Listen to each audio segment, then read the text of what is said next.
Maintenance! Hi, my name is Ray McKeon, and some people say I am obnoxious about maintenance training, and I can tell you they are exactly right.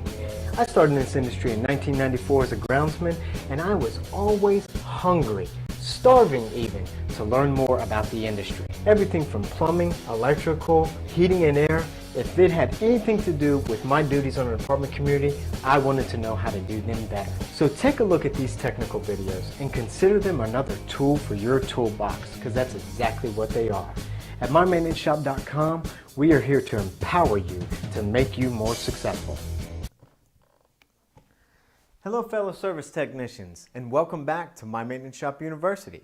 Today we're talking about the electrical fundamentals of wiring an apartment and everything that comes with it. You know, it is just out of our control. We're gonna have electrical work orders. So I'm here with my good friend David Long, who's a licensed electrician. And David, what are some of the things that we're gonna be learning today? Ray, what we're going to learn today is some basic apartment fundamental wiring, some tips on troubleshooting, and basically how an apartment is wired today. Okay, so are we going to get into receptacles and things like that? What are Yes. some of the things that we can learn? Well, we're going to look at three-way switches, single pole switches, dead shorts, learn how to just really go through the system. Okay, that sounds good. I'm excited about learning that today, but first, as with every training video, we're going to talk about safety. It can't be stressed enough how important safety is when you're working on electrical systems. Let's take a look at this breaker box and we'll show you a few things, and here are some safety tips. So here we are in the circuit breaker box. 3 quick safety tips to help you.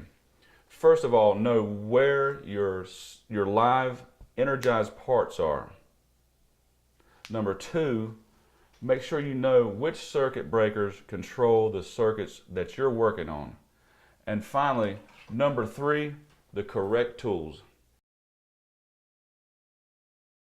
Now we're going to talk about and look at some of the tools that are needed to troubleshoot the electrical circuit.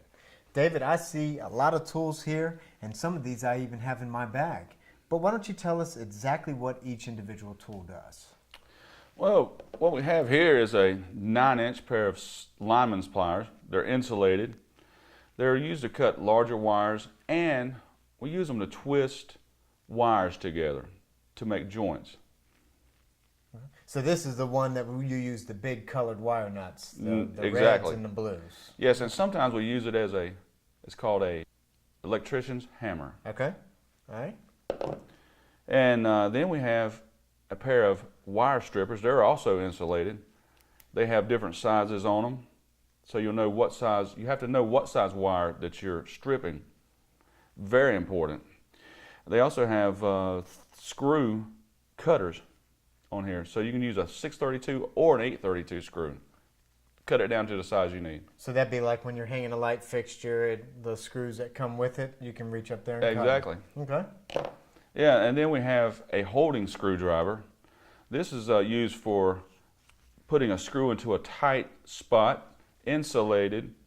So if you're putting a screw into a live bus bar or screwing a breaker down, you can use one of these screwdrivers. All right. And of course we have different size nut drivers. Some of them are insulated, some are not insulated. I prefer an insulated. This one is not, but this is a 1/4 inch. This is a 5/16 inch nut driver. This one is a flathead screwdriver. We use these. We like to keep them flat on the ends and in good condition. Always very important. There's a plug-in tester. This one will tell you almost do all your troubleshooting for you. It tells you exactly what's wrong with the circuit on it. Yeah, that comes in handy a lot. That definitely is a very good tool to Yes. have. And it also tests GFI receptacles too. Very good. Another thing you want to have too is a level. Why would we use a level in electrical work? Well, and when you put a light fixture in, you want to level it up, especially when on a wall. You want to level that light fixture up. Plates, receptacles. Make sure your receptacles are level when you put them in. Black tape. Always want to have black tape on you. Of course, you want to have a good flashlight to see what you're doing. and you want to have a good meter. You know, I can't express enough how important a good meter is to have, whether you're troubleshooting electrical or heating and air conditioning. If you ever put most of your money into a tool, it needs to be into a good meter. And what David's going to do is he's going to tell us about the certain dials and what each individual section on the meter means, so that way we know we're using the meter correctly. All right, what we have here is this top clamp.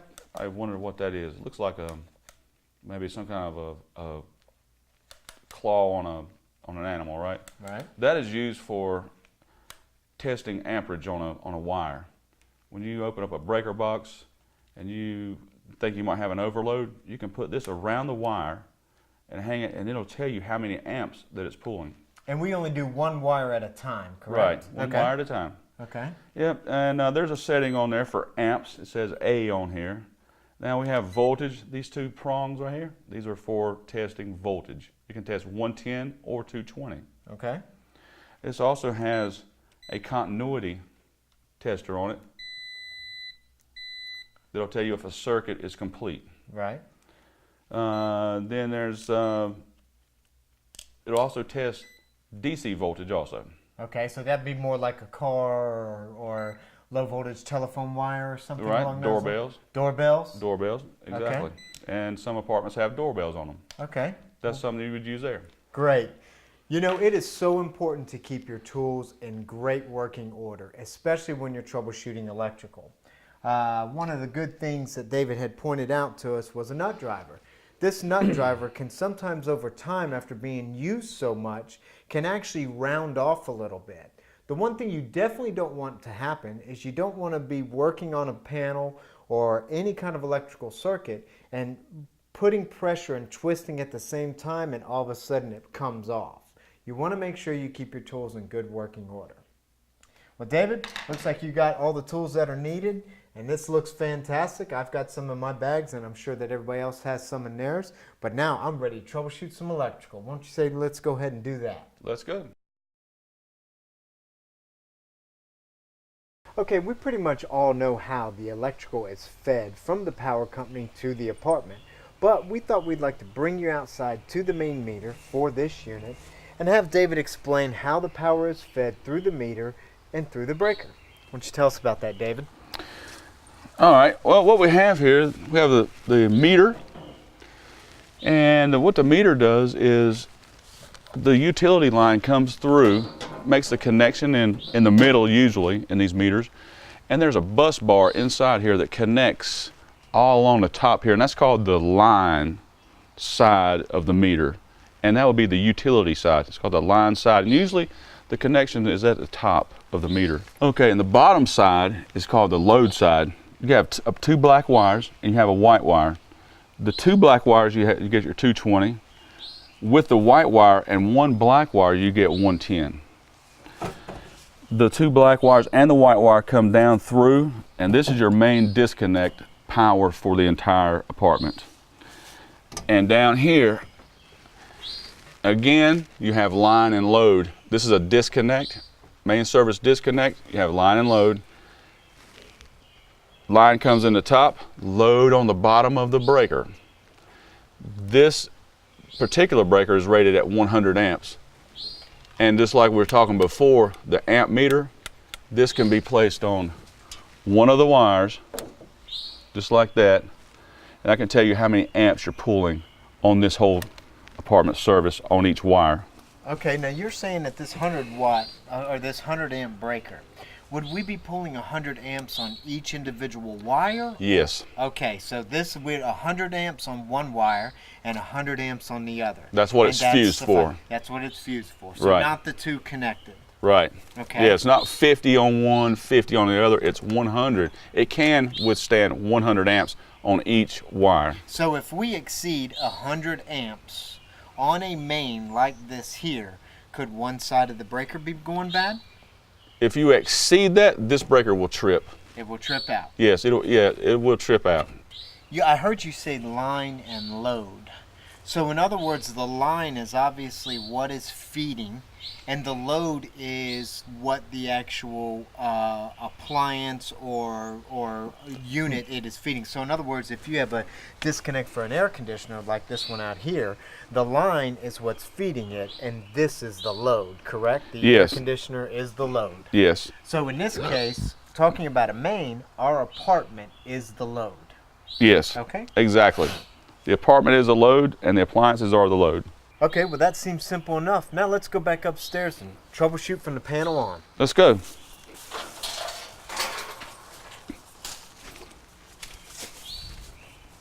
Okay, we're back inside.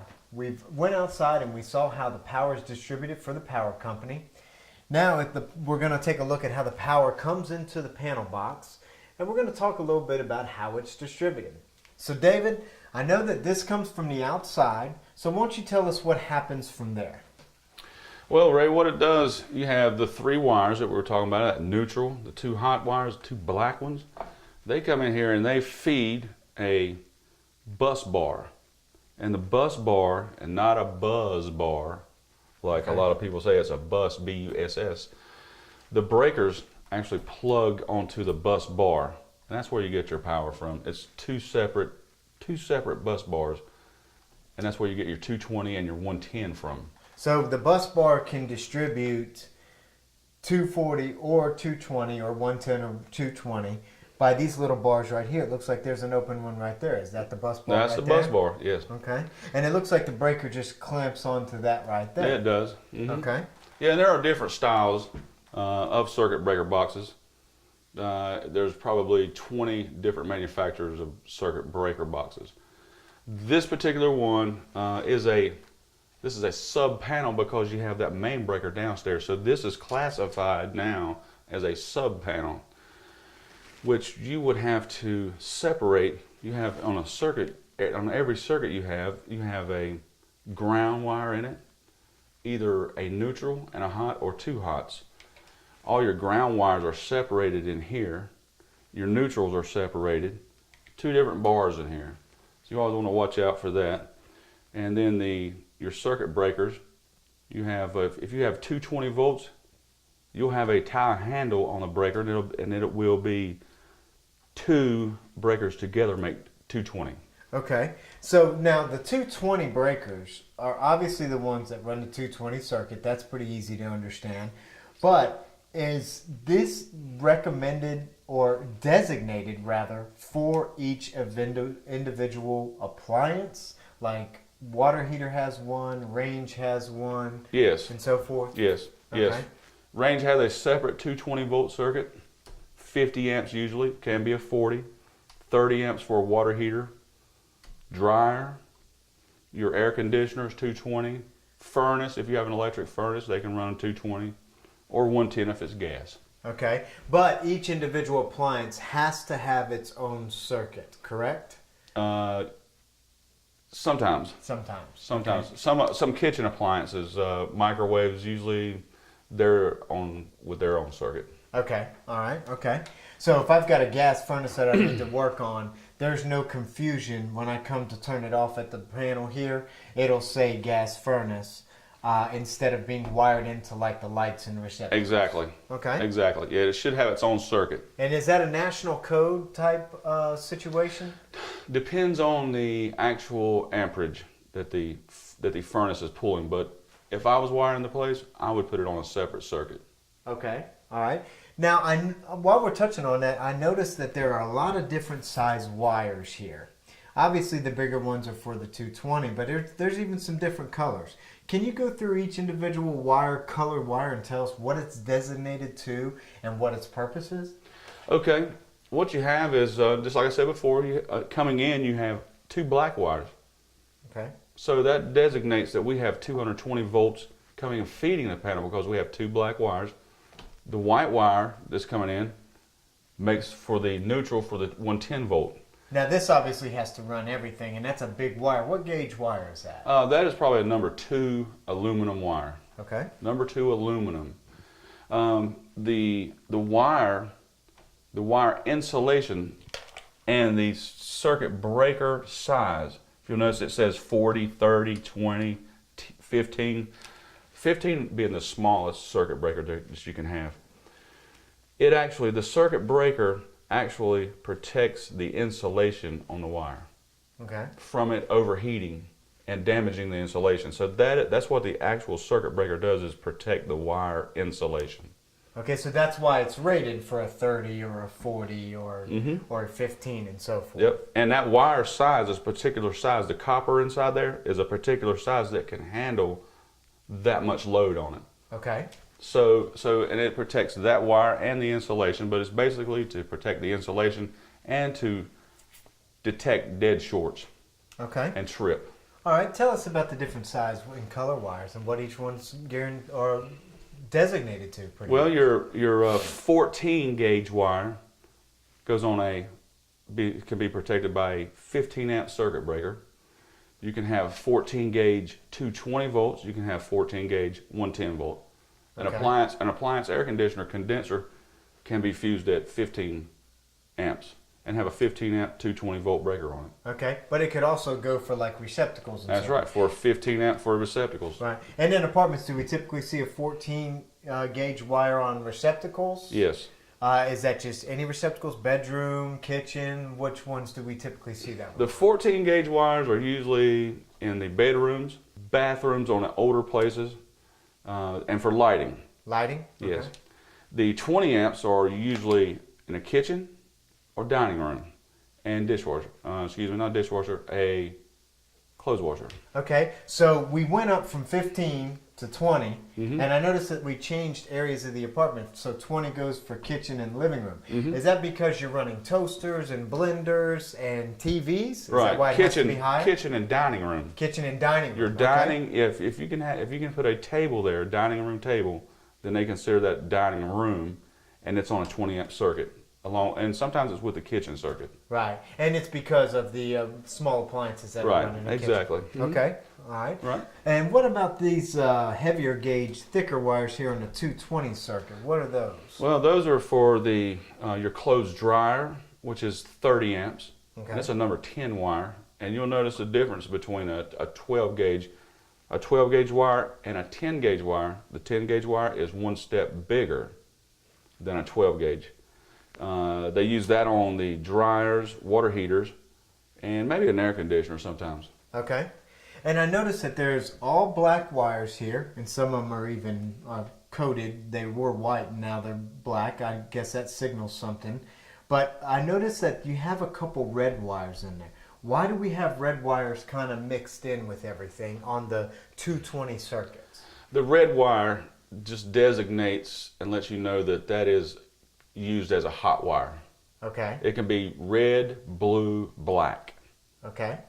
Those are the three basic hot color wires on a 110 220 volt system. Okay, and these other ones don't have that red wire, but they're still 220 volts.